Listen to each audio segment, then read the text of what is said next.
Assalamualaikum warahmatullahi wabarakatuh. Perkenalkan, nama saya Adiansa Saputra. Saya dari kelas 10 Akuntansi 1 SMK Negeri 1 Kota Bengkulu. Baiklah, pada kesempatan kali ini saya akan mengulas kembali materi-materi pelajaran bahasa Indonesia yang telah disampaikan pada semester pertama ini. Yaitu ada 3 pokok pembahasan. Yang pertama, teks eksposisi, teks anekdot, dan hikayat. Kita mulai dari teks eksposisi. Yang pertama, pengertian teks eksposisi. Teks eksposisi adalah teks menerangkan suatu pokok persoalan yang dapat memperluas wawasan pembaca. Untuk mempertegas masalah yang disampaikan, biasanya dilengkapi dengan gambar atau data statistik. Tujuannya agar pembaca mendapat informasi dan pengetahuan yang jelas. Kemudian, kedua, ciri-ciri teks eksposisi.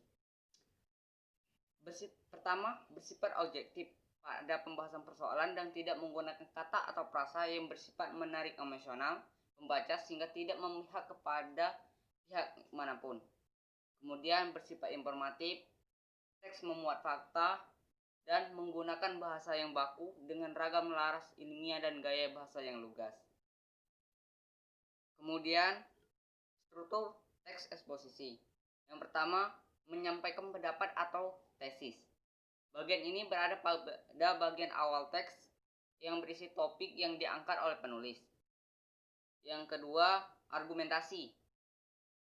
Setelah topik diangkat melalui opini, bagian selanjutnya bagaimana opini tersebut didukung dengan argumen-argumen berdasarkan data dan fakta yang kuat serta sistematis.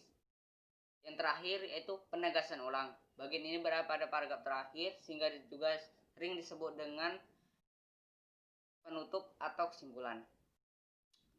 Kemudian jenis-jenis teks eksposisi. Ada banyak sekali berbagai macam jenis teks eksposisi. Yang pertama, teks eksposisi definisi, eksposisi proses, eksposisi ilustrasi, eksposisi pertentangan, eksposisi perbandingan, eksposisi klasifikasi, eksposisi berita, eksposisi analisis, dan lain sebagainya. Kemudian, kaidah kebahasan dari teks eksposisi. Yang pertama, menyatakan dan menjelaskan pendapat.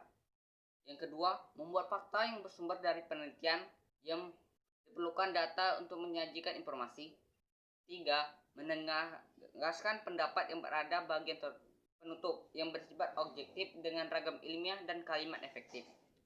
Keempat, menggunakan promina atau kata ganti. Yang kelima, menggunakan leksikal. 6. Menggunakan konjungsi. Kemudian, contoh dari teks eksposisi. Yang berikut contohnya itu yang berjudul teks eksposisi yang berjudul kesehatan gigi. Bagian tesis. Menjaga kesehatan area mulut, terutama gigi, ada hal yang penting untuk diperhatikan. Sebab ketika kamu mengalami sakit gigi, hal ini bisa menyebabkan rasa yang tidak nyaman. Bahkan kamu tidak bisa mengalami pusing dan daya tahan tubuh kamu menurun karena asupan makanan berkurang. Kemudian bagian argumentasi. Kita sudah ada paham bahwa sejak kecil menjaga kesehatan gigi itu penting.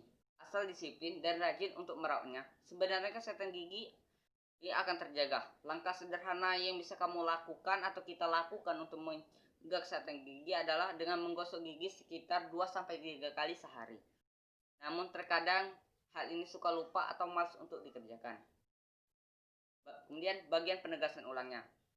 Kesehatan gigi ada hal yang sangat penting untuk kita jaga karena setiap harinya kita mengunyah makanan, kita menggunakan gigi. Apabila kesehatan gigi terganggu, maka kesehatan tubuh kita bisa terganggu. Hal ini menyebabkan asupan makanan yang berkurang dan tubuh menjadi rentan terserang penyakit karena tidak mendapat asupan nutrisi yang cukup. Kemudian kita beralih pada teks anekdot. Pertama, pengertian teks anekdot. Teks anekdot adalah cerita singkat yang di dalamnya mengandung unsur lucu, mempunyai maksud yang melakukan kritikan. Teks anekdot biasanya bertopik tentang layanan publik, politik, lingkungan, sosial, dan lain sebagainya. Yang kedua, ciri-ciri teks anekdot. Yang pertama, berupa teks yang mendekati perumpamaan. Yang kedua, menampilkan tokoh-tokoh atau figur yang dekat dengan kehidupan sehari-hari atau juga orang penting. Yang ketiga, memiliki sifat humoris atau lucu, menggelitik dan berbau lelucon tapi menyindir. 4. Terselip kritikan atau tujuan. Kemudian, struktur teks anekdot. Yang pertama, abstraksi. Abstraksi menjadi struktur teks humor paling awal yang ada di sebuah teks pertama anekdot. Kemudian, orientasi. Orientasi merupakan awal terjadinya pada cerita atau juga bagian penjelasan latar belakang mengapa peristiwa tersebut dalam cerita tersebut dapat terjadi. Kemudian, krisis. Krisis merupakan bagian menjelaskan mengenai pokok masalah utama dengan warna unik dan juga tidak biasa. Kemudian keempat, reaksi. Reaksi adalah bagian yang melengkapi berupa penyelesaian masalah menggunakan cara-cara yang juga unik dan berbeda. Yang kelima, koda. Seperti penutup, struktur teks anekdot yang terakhir ialah koda. Koda merupakan bagian yang menutup cerita dalam teks anekdot. Keempat, yaitu kaidah kebahasaan teks anekdot. Yang pertama, memakai pertanyaan dengan keterampilan bahasa yang kreatif dan efektif atau retorik. Kemudian, menulis sesuai struktur yang diawali dengan bagian abstrak dan akhiri dengan bagian koda. Ketiga, menyatakan peristiwa serta bagian dari peristiwa menggunakan konjungsi. Memakai kata ganti, keterangan waktu lampau. Memakai kata predikat atau kata kerja. Memakai kalimat yang berbau perintah dan dibuat secara berurut dan kronologis. Berikut ini contoh teks anekdot yang berjudul Membuat Undang-Undang Sendiri. Baik, saya akan membacakannya. Suatu hari Abdul dan Alan sedang berjalan-jalan menggunakan mobil. Dengan Abdul yang membawa mobilnya. Melewati perempatan jalan, lampu merah tiba. Namun Abdul tetap menerobosnya karena jalannya terlihat kosong. Alan kemudian bertanya, kenapa kamu menerobos lampu merah? Kalau ada polisi gimana? Abdul menjawab, tenang. Kita bisa bikin undang-undang sendiri kok. Alan pun menjawab, kok bisa? Bukannya yang membuat undang-undang itu pemerintah bersama DPR. Kemudian Abdul lagi berbicara, sebentar, meminggirkan mobil dan berhenti sementara. Alan, kenapa berhenti? Abdul pun menjawab, mau menjawab pertanyaan kamu nih. Jawabannya, dengan ini kita bisa membuat undang-undang sendiri, menunjuk dompet. Alan kena.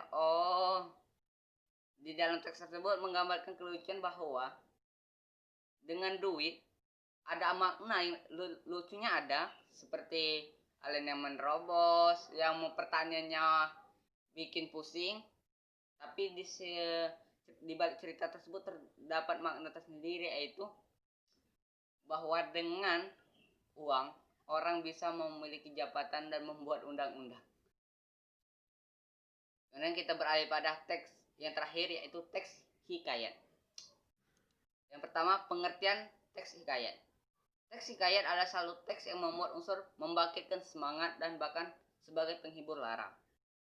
Kemudian kedua, ciri-ciri teks hikayat. Yang pertama, anonim, artinya pengarang kisah tersebut tidak diketahui. Kemudian istana sentris, yakni menceritakan seorang tokoh yang tinggal di suatu istana atau kerajaan, serta pusat atau latar ceritanya ada di lingkungan istana. Kemudian bersifat statis atau tidak terjadi perubahan pada kisahnya meski diceritakan secara turun-temurun. Kemudian bersifat komunal, artinya kisah tersebut milik seluruh masyarakat. Yang kemudian menggunakan bahasa yang klise atau kebiasaan yang dilebih-lebihkan. Yang kemudian menggunakan bahasa yang diulang-ulang. Kemudian setelah itu bersifat tradisional, artinya menunjukkan budaya tradisi yang dinilai baik. Selanjutnya bersifat didaktis, yang artinya membuat tentang pendidikan. Kemudian menceritakan tentang kisah yang universal manusia, seperti konflik antara buruk dengan yang serta dimenangkan oleh sang yang baik. Magis, artinya cerita yang dikarang ini akan membawa pembaca masuk ke dunia khayal yang sangat indah. Kemudian yang terakhir adalah prologis atau kemustahilan. yakni hikayat yang aku biasa terima tidak dimasuk akal karena mengandung kemustahilan. Contoh seorang putri yang lahir dari gendang dan bayi yang lahir dari panah atau pedang. Kemudian struktur teks hikayat. Yang pertama adalah abstraksi. Abstraksi adalah suatu ringkasan ataupun inti dari cerita, di mana akan dikembangkan menjadi rangkaian-rangkaian peristiwa maupun juga gambaran awal sebuah cerita. Kemudian orientasi. Orientasi merupakan bagian teks yang berkaitan dengan waktu, suasana, atau tempat yang berkaitan dengan hikayat tersebut. 3. Komplikasi. Komplikasi biasanya berisikan urutan kejadian-kejadian dihubungkan secara sebab serta akibat. Kemudian keempat, evaluasi.